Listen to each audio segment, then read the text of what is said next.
how to use Amazon Locker at checkout.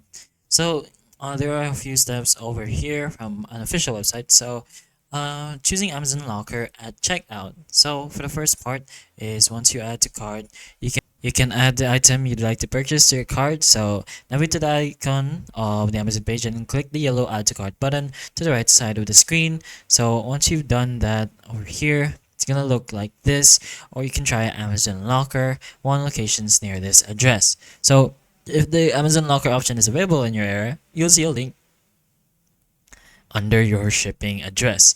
So click the link to pick a locker location.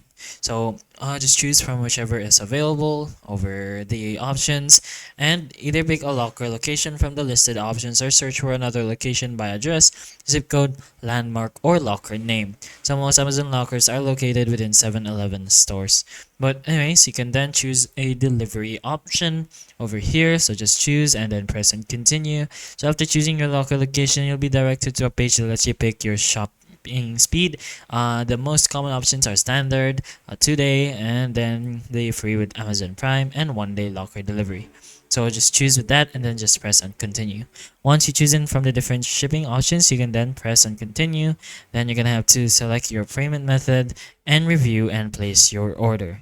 So as long as the locker option is available, then you should be able to choose the Amazon Locker at checkout. But if it isn't, then you can't really do that. Well, hopefully the information in this video can help you though, and if it can, please like and subscribe for more videos like this, and that's all.